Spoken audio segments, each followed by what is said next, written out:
a Victim Bites Back special with me in an elevator. I'm Jonathan King.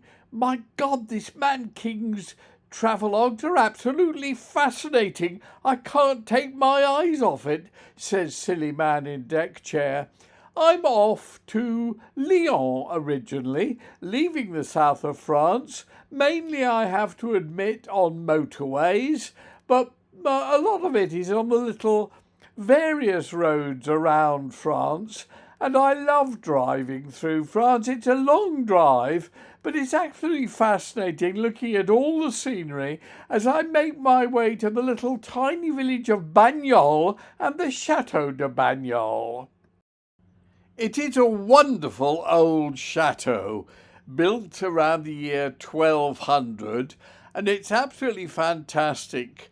Sleeping the night in a room which has been there and had people sleeping in it for so many centuries.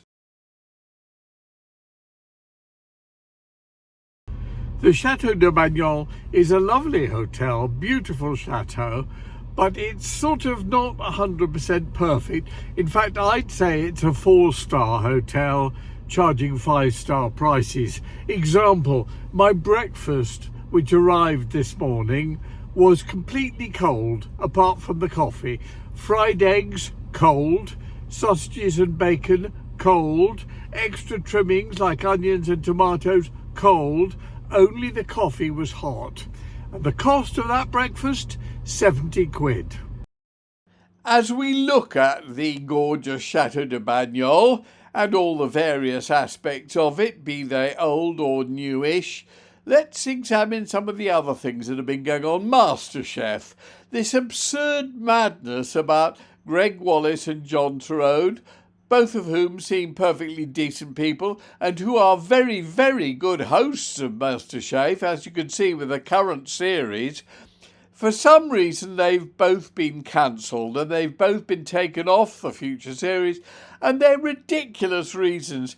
We all swear and say things we shouldn't and all the rest of it. It has nothing to do with whether or not they can present a good show. And I have to say, even if people are convicted or plead guilty to something like Hugh Edwards did, for example, it shouldn't actually influence whether or not they do the job they do, which has nothing to do with their personal lives or their opinions or their private conversations or anything else. I think the BBC should stand up and grow a backbone and stop obeying the always exaggerated tabloid and media hysteria that gets built up about stupid, trivial things. The other thing that I want to talk about is this small boats thing. Nobody can explain to me why the government doesn't simply lay on 2 legal ferries a week, both with very secure points in entry in France and then arriving in a secure place in Dover, where the people need pay 20 quid each to get on the boat, which they would all or almost all prefer to do, rather than pay the thousands to the small boats people, and then decide whether they can stay for a while or go straight back to France or whatever. It is so simple, so easy to do, saves a fortune and so much fairer, plus it saves lives. I do enjoy the drive through France and through every other country, actually. I think due to my mother's training me how to drive, but it is quite interesting going through the countryside, especially coming up to Lyon, seeing all the vineyards and all the equipment that's to get the grapes off the vines and turn the grapes into wine and so on. And then you go through places like Dijon where they make the mustard and all the rest of it. I love a good drive. And of course, the other topic of the moment is what Netanyahu is doing to Gaza and Palestinians. His latest announcement are absolutely on a par with Hitler invading Poland and everywhere else. It is absolutely incredible to me, not so much that he's getting away with it, but that humanity is not doing anything about it. It's insane what's going on. It's as though during World War II we all not only appeased Hitler, but shrugged our shoulders and didn't bother with all the people in Auschwitz and everywhere else. If we'd behaved that then, there wouldn't be any Israel now. It is unbelievable, the genocide that Israel is committing. And it's not a Jewish problem, it's not an Israeli problem. It's a Zionist problem led by the real right-wing crazy loonies like Netanyahu. And what worries me is, why does everybody kowtow to them? The BBC should now be showing on prime time that fabulous Gaza documentary that they've taken off air because of pressure groups. But it is a fantastic show, very, very balanced, and also No Other Land, the show about the West Bank that won the Oscar for the best documentary this year. And the guy who made it has now been killed by an Israeli settler. That should be shown at prime time. What is going on out there is awful, but worse than that is the fact that we are all shrugging our shoulders and ignoring it. It's about a 6, 7, 8 hour drive from the south of France up to Lyon, which is about halfway, and another 5, 6, 7 hours drive to Paris.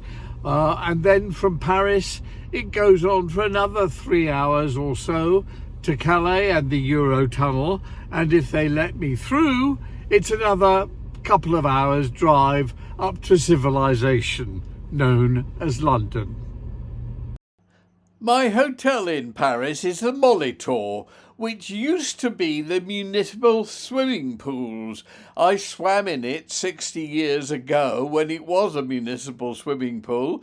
It has an outdoor and an indoor pool, and it's been beautifully done up. All those doors, which look like changing room doors, are actually false, and it's the room behind it. And I go down and swim for hours every day. Here is me in the lift going down for one of my swims, and I do at least an hour, 3 or 4 times a day, swimming up and down, generally enjoying it. I remember the first time I came here was in January one year, and it was snowing, and both pools are heated, and there's nothing nicer than swimming in an outdoor heated pool when the snow is falling and you can see the steam rising from the pool. This is the Roland Garros tennis place. During the time where Roland Garros is on, all the tennis players stay here in the Molitor. It's impossible to get a room, but it is interesting if you do get a room because you bump into Nadal, Djokovic, Federer and the rest. These days, of course, it's Sinner and Alcaraz. They also have a fantastic restaurant up on the roof called the Rooftop Restaurant, where the food is absolutely delicious, very, very good cuisine, although the irritating thing is it's only open during the summer months and the restaurant downstairs isn't nearly so good. But this rooftop restaurant is fantastic, and I love looking down on the pool from it when I'm up here eating my meals. Very nice cucumber gazpacho, and my favourite eggs mimosa, but a bit differently done, and of course a cocktail, and reading my current book, which is the third in the trilogy of Robert Harris Cicero books. Everybody comes here. It's a great place for major celebrities, not just French ones, but also international ones. You bump into the most enormous stars because this is the place to come in Paris at the moment.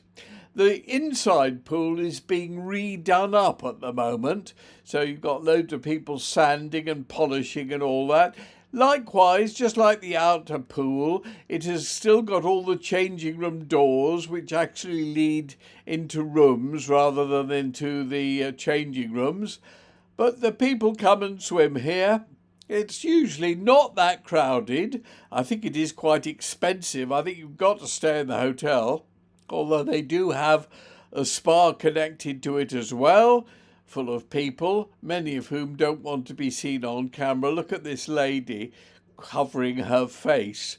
And the lovely photograph of the inside pool as it normally is, instead of the real pool behind that picture.